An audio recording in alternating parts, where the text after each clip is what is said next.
12 days of Christmas? That sounds like way too much playing office. How about 3 days of Christmas?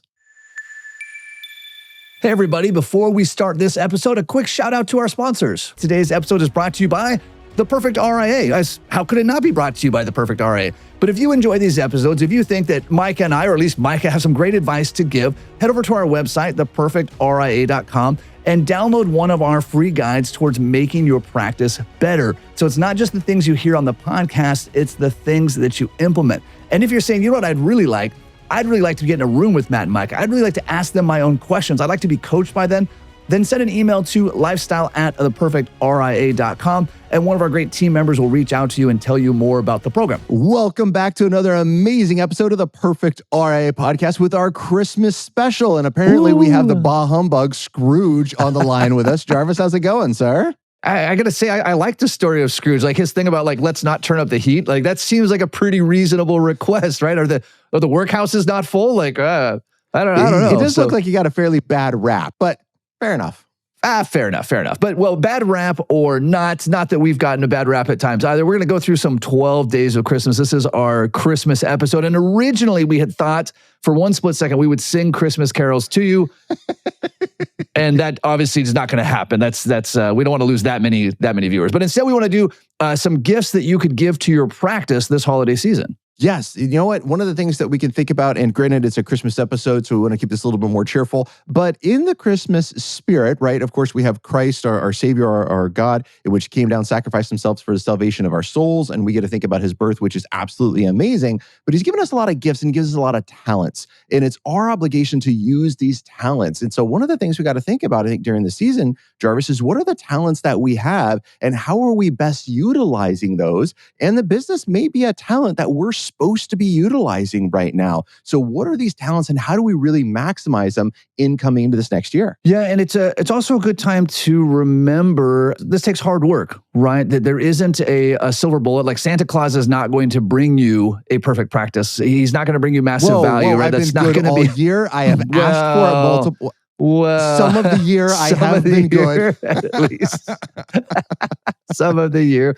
But you know, and sort of along this line of joking, right? Here are the things to be good, if you will, to get the practice. So we wrote down 12. We'll see how many of these we get sidetracked on, but either way, it's going to be a massive value. So, Micah, let's jump right in. First gift you can give your practice for Christmas is? Well, the first gift is, Jarvis, you cannot spell time blocking without Surge.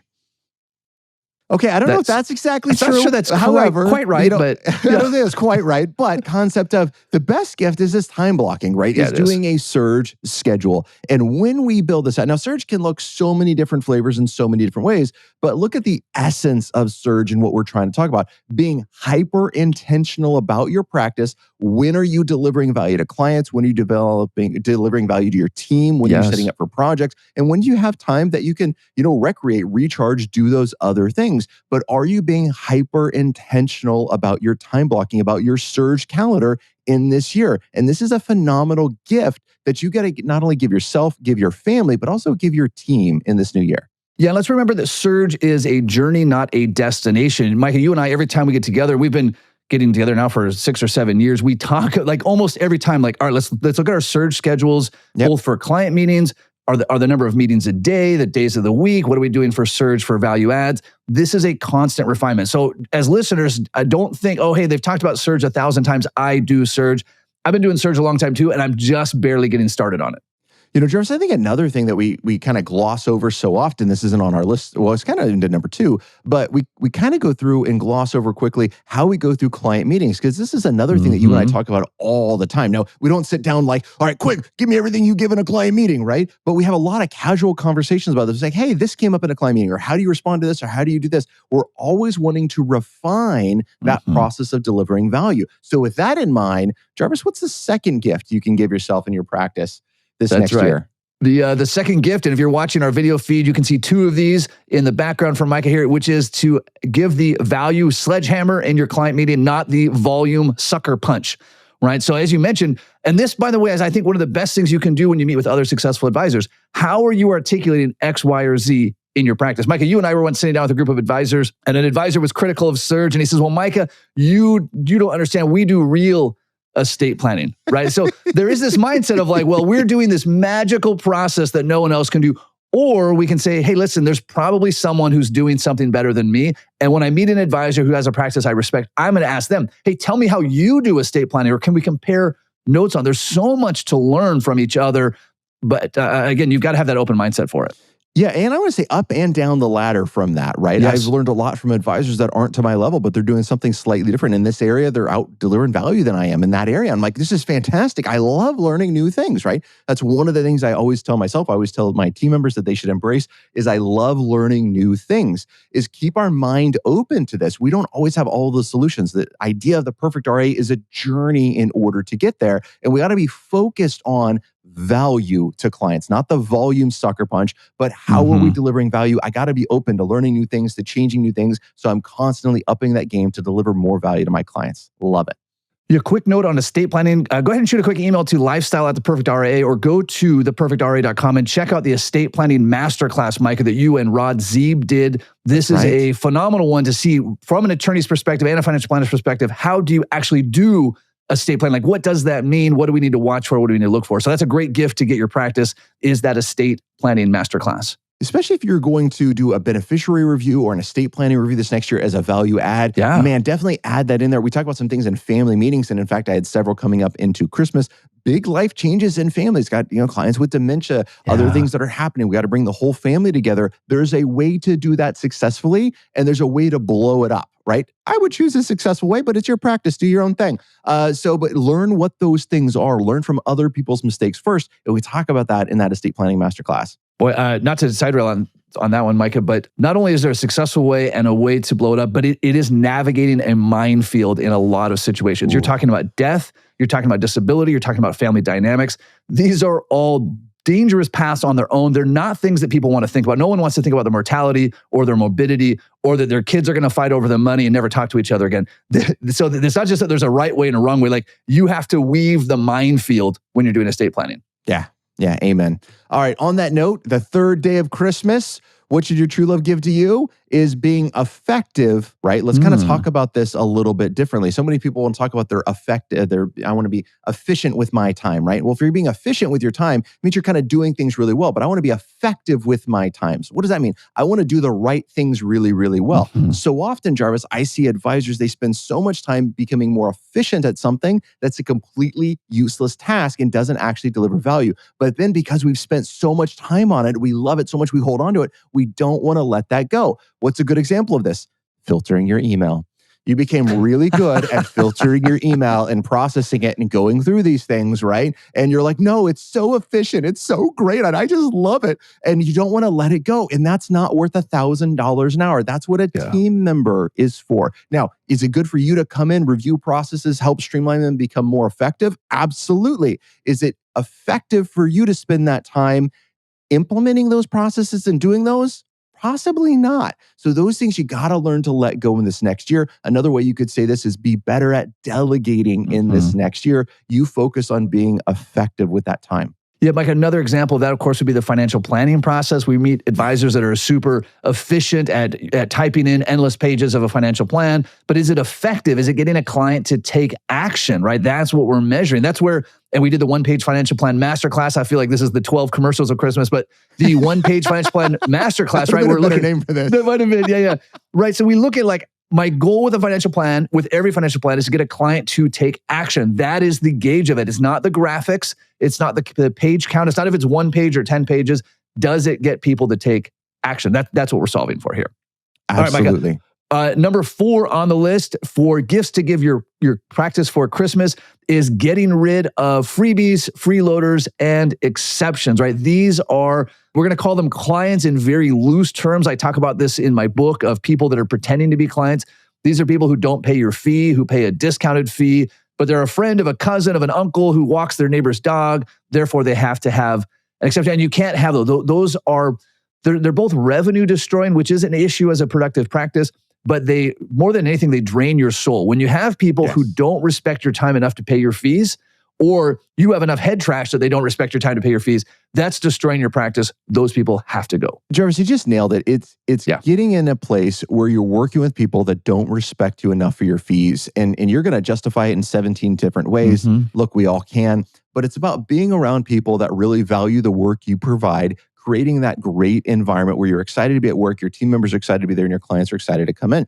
And I jokingly say with my clients when I onboard them, it says, look, if the red light comes on my phone, I'm like, oh, I hope it's not Jarvis calling me again, right? Okay, this isn't a good relationship, right? That doesn't mean don't ask questions, but we got to have that, one of those P's is personality, right? We got to be able to connect in that side. And that's really what this freeloader and exception thing is they're not connecting with those 3 P's, personal, productive, and profitable. And you got to make that exception list. You got to get rid of them. We've already done tons of webinars on how to do this. Of course, remove the names, the whole process to go through to make this very efficient. But make sure you do that in this next year. And Micah, this ties to gift number 5, which is for new clients, right? What is your definition of a new client? Micah, and I love this mantra, personable, profitable, productive, right? But quantify some of that. Obviously, personable is kind of hard to measure per se, but things like profitable, you need to know and say, hey, listen, my hard minimum for new clients is X dollars in revenue. Now, a lot of times I like to have a soft minimum, like a target, right? So you might say, hey,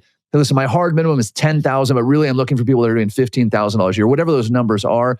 And then if it comes to 10,000 your hard minimum and somebody comes in at $9,995, they're either given the opportunity to pay the full 10,000 or they're just explained that, hey, guess what? You're not a great fit for our practice and we're glad to introduce you to somebody else. Yeah, there's lots of great ways to have this conversation with people, right? Sometimes I'll have people that'll come in and they'll pay our, $500 initial consultation fee, and they're just not a great fit as a client, right? Maybe they're personable and productive, but they're just not getting that profitability standpoint. And my conversation is going to be really short and sweet with them. I'm going to give tons of value in that hour, and they'll even say, Micah, I want to hire you. And I'll say, Jarvis, I know you do, but right now my fee would be detrimental to your success, and I can't charge you that right now. So here's what I want you to go and do. And I'm going to outline a path to success for them. I could point them in the right direction of somebody else. And they're very grateful during that meeting, by the way, because they're not expecting it to be for free. They're very grateful of that transparency that we have. So just because we can help somebody doesn't always mean we should. They got to make sure they're fitting into that business model, because when you start making those exceptions,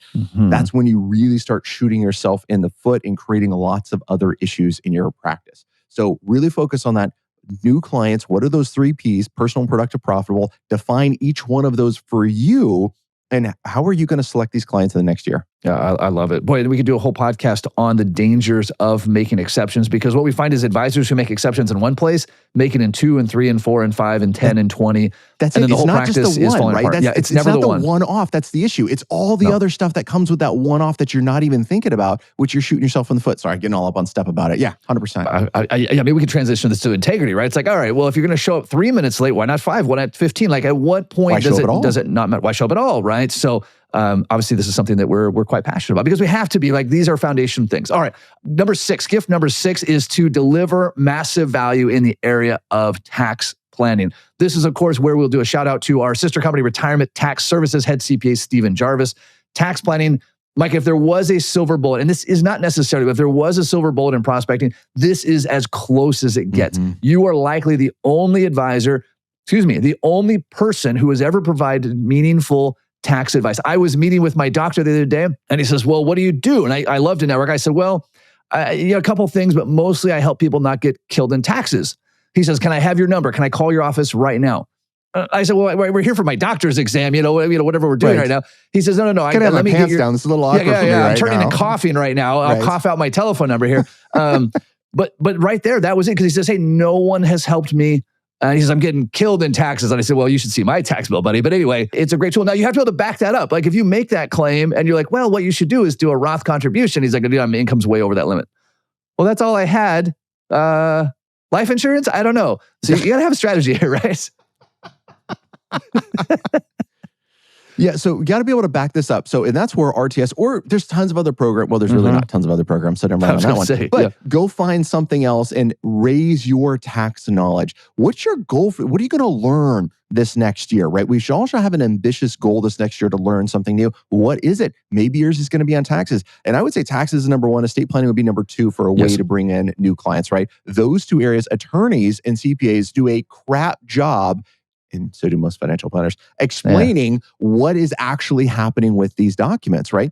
And when you can simplify a tax return and explain it, how it works to a client, and get a client thinking tax focused, right, and taxes in the future, man, you can change and transform their life. And the same thing with estate planning. When you can simplify 100 pages down to one and a simple flow chart on how their estate planning works, oh my gosh, it's absolutely amazing. The client's sense of relief, and they love working with you because you're the person that took that extremely complex thing that no one understood and really couldn't help them, and you help them understand it. You're not signing off on the tax return. You're not signing off on the estate planning documents, right? All those other things ChatGPT is doing and someone else is getting paid for, right? But you are simplifying it for the client, and that's where the value comes in. I love it. I love it. All right, well, before we get to gift number 7 for your practice, let's pause for just a second for a quick word from our sponsors. Hey, everybody. Today's episode is brought to you by our friends at Belay. You know, the best part of having a virtual assistant from Belay is not the things that they get done that you were already going to do. That is valuable, by the way. It's that list of things that, if we're being honest, you need to get to and you're just never going to get it done. Like that doctor's appointment you keep meaning to schedule, or the contractor you need to find for your house to fix that leaky thing, or the flowers you keep meaning to send to your wife. Those are all things that you can give your Belay virtual assistant so that they get done, because we know that, if we're being honest, they're probably not going to get done. Now, how are they going to get done? Because Belay finds virtual assistants, including my own virtual assistant, who are masters at working down task lists. They're masters at taking one step ahead of what you're already thinking, right? Reach out to Belay, text the letters RIA to 55123 to get a free copy of their ebook. More importantly, to get introduced to my good friend Teresa, who's going to see if you're a good fit for a virtual assistant. Not everyone is.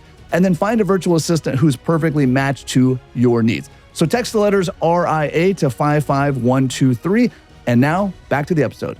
All right, welcome back. So, Micah, gift number 7 that you can give your practice for this holiday Christmas season is? Well, this is going to kind of tie back to number 1. So forgive me for this one a little bit, but cut your opportunities to playing office. Yes. Now, what do I mean by that, right? Now, we could say stop playing office. Well, that apparently doesn't work. So let's reduce your opportunities that you have to play office.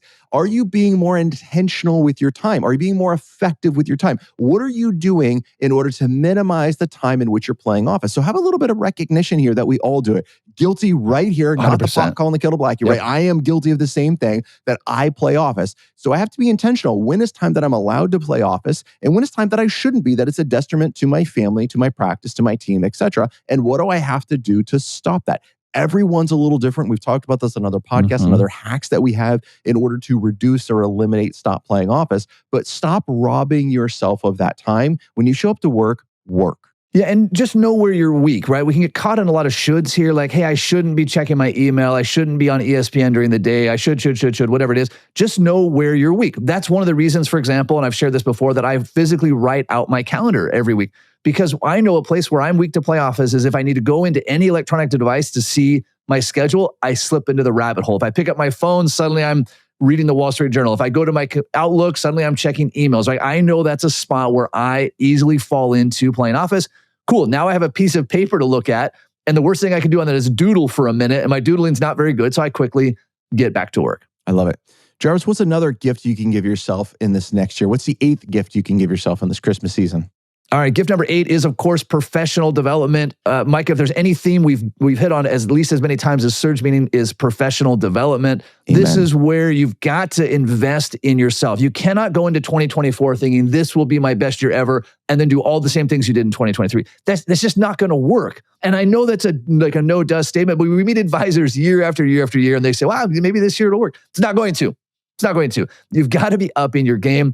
This is where you have the Surge Masterclass. We have the Estate Planning Masterclass, the One-Page Financial Plan Masterclass. Of course, you could just become an Invictus Coaching member and you get all those masterclasses included, right? As well as our retreats, our masterminds, right? So, but invest heavily. Micah, you've often advocated and talked about your personal development budget. These are not small dollar amounts. They needs to be a cringe dollar amount when you look at it. It's only cringe when you start, and then you get over it and you get excited about it, by the way.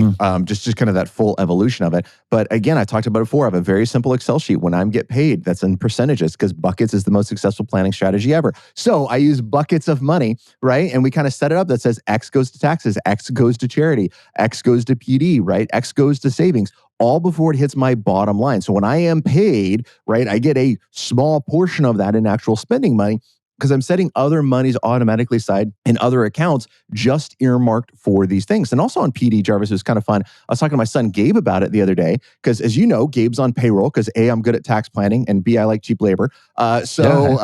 He's working in the business, and so he has a PD budget. So it's kind of fun working with him this last year. As an employee, it says, okay, fantastic. What's your PD budget? And what are some things you should be looking at and going and do? So these are things that expand out with your kids and whatnot. Yeah, it I don't know does. if I would push it on your wife. That's up to you. Dig your own grave. Proceed with caution. Yeah, proceed with caution, right? That's a different conversation. But with your team members, with your kids, I would absolutely suggest what's that PD sense that you want to be moving forward with them. It's fantastic. I love it. All right, gift number 9 as we keep marching along in this episode that you can give to your practice, hire a virtual assistant. This is different than your relationship manager, your operations manager. This is someone who is just dedicated to take care of all the things often that you spend playing office. Micah, you and I both have virtual assistants from Belay, who is a partner on this podcast. You can, of course, text the letters RIA to 55123 to get some great information on that. Micah, this is something you and I just rely on extensively, is the time that it frees up. In fact, Arthur Brooks just talked about this. He wrote the book From Strength to Strength, phenomenal book. He was recently on the Tim Ferriss podcast. He said there's 3 ways to buy happiness with money. One of them is to delegate, because it buys back time. And if you have the financial means, he mentioned a gardener. Hopefully that's been delegated a long time ago. Whatever that is, this is a way to buy time. We've talked about this in episodes, an entire month a year, you can buy this time. It is, in the scheme of things, very inexpensive. Yeah, absolutely. So really important there, right? Hire someone to help you achieve your goals. One of the things I have my VAs do, and I got to get back in this, I did it really heavy a couple years ago, but I had them search out for me coaches to hire the next year. Said, here's 3 areas in my life, personal, professional, and faith, that I want to improve on. Go find me coaches in these areas. Mm-hmm. And in fact, any activity that I have booked on my calendar, book me a coach for those activities. Like anything across the board. It was all in the PD budget. It was kind of a fun experiment, right? I took a lot of coaching that was there. This is something a VA was able to do, help me with my PD side, and just learning from more people throughout everything, whether it was shooting, whether it was snowboarding, whether it was driving, right? Anything that I had kind of booked, go find me a coach in there because I want to improve my game. These are great things that VAs can do that can really save you a lot of time. Yeah, I'm actually talking to my VA this afternoon, and a task I'm giving him is get 3 plumbers out to my house to give me bids on upgrading my hot water system because my kids take all the hot water. There's a couple ways to solve that. I'm just going to throw money at it. But again, that's going to save me a lot of time.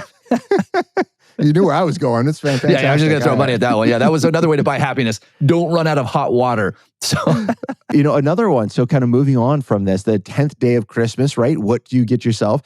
Make a commitment to doubling your success in the next 36 months. Regardless of where you're at, you can do it. Right? Mm-hmm. We've seen 7-figure practices double.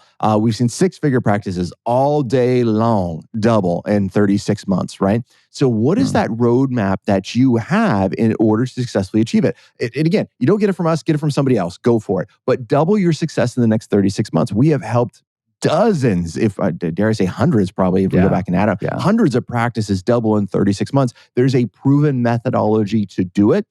It does take work, not as much as you fear, but it does take work in order to put this effort into getting it done. Yeah, and even if you find yourself in that head trash of, well, hey, I have all the money I need, I don't need to make more money. It's about making yourself a better person, right? Money is a measurement of success. It's the one that the bank takes. There are other measurements, but having that mindset of I am constantly improving and I have at least a scorecard in one area is going to be critical. All right, Micah, gift number 11. You've been listening to the podcast all year. You love it. You love us. We appreciate that. You've given it 5 stars. You've liked and subscribed. Give us again. Vote early, vote often. Vote early. Yeah. This is not a presidential election, though. It might also be a thing. Anyway, join the Invictus Coaching Program. And if you're already an Invictus member, right, you know you have access to those master classes. We'll see you in February at our mastermind. We'll see you in September at our mastermind, which will also be partnered with the Retirement Tax Services Tax Summit. Make that investment in your practice, in yourself, and come to these masterminds with us, right? We have yet to see an advisor's practice not be transformed, often painfully, Micah, right? But we've yet to see one not be transformed through the process. Yeah, these are great things to be around other like-minded professionals that are serious about growth. They're serious about improvements, and you can be too. So these are awesome things to make sure that you're being a part of. And you do that through your Invictus membership. So make sure you're taking opportunities with that. Jarvis, number 12, 12th day of Christmas.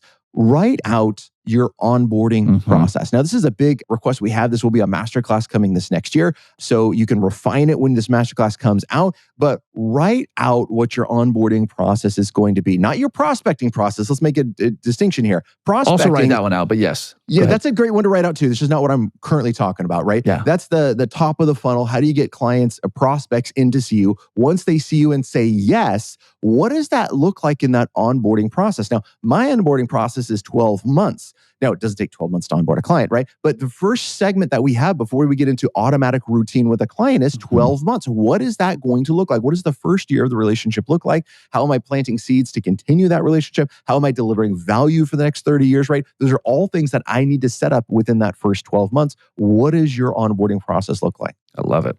All right, Michael. Well, this podcast is all about taking action, and we can certainly just recap. 12 action we just items. gave 12 action items. Now, I have advisors, Micah, when we give lists of action items, right, they'll say, well, which one should I do? All of them. All of them. It just depends on how fast you want to grow. Like, if you want to grow a little bit, do 1 is better than none, and 2 is better than 1, and 3 is better than 2, and you get the idea, all 12 days of Christmas, right? When I first met Tom Gow, rest in peace, and he said, here's like 57 things you should do in your practice, I went and did all 57 of them. And that's why my practice is like what it is. And Mike, I know you're the same way. When you get 10 new ideas, to your team's chagrin, all 10 are moving forward, right? Not screwing around here. Like, we're going to charge forward. We're going to clean up the mess along the way, and we're going to make it happen. Yeah, you can wait till you have the perfect plan to execute, or you can just explode with a violent action and get a lot of crap done, right? Now, there is some cause and effect that happens with that you got to kind of clean up with later. But our process is no, we have to move forward with progress, and it will cause a little bit of pain and discontent. It's all worth it in the end. So the one thing, Jarvis, I would say is order these though. So for your action items, went through all 12 of these, right? I would say, great, what are the top ones that are pain points for you? And then I would definitely say, okay, here's my roadmap for everything I need to do for the next 12 months. I love it. Or 12 days, whatever. But then say, okay, what's the first one I'm going to do? And how do I need to move through and implement that? And more importantly than just ordering them, what's the follow-up that you need to do? Let's say you delegate this, which would be a fantastic thing. It says, great news, I'm going to delegate ABC from this list. What's your follow-up to make sure it gets done? What's your check-in points before the project gets all the way done and it's completely done the wrong way because you didn't have any check-in points, right? So just because you delegate doesn't mean it goes away. So I would say order these, what are you going to do in what order? Make sure they're put together for your practice. And number 2, what's your follow-up plan with these to make sure they're getting implemented, make sure you're checking in, etc. I love it. Well, Micah, thank you so much. It's been another phenomenal year. Thank you all of our listeners, our subscribers, our members, the people that have bought the book, that have bought the master classes. It's been a great honor to work with you this year. And Micah, until next time, Merry Christmas. Merry Christmas, my friend. Hey, before you leave, a quick word from our sponsors. Hey, everybody, I want you to take a quick look around your office, and on your desk, there should be the Retirement Tax Services Desktop Tax Guide. And if it's not there, or if it's not current, meaning you didn't download it in the last month, go to retirementtaxservices.com and download the Desktop Tax Guide. This is a must-have resource for every financial advisor committed to tax planning. Information designed to change lives. Financial planning can make you thrive. Start today, don't think twice.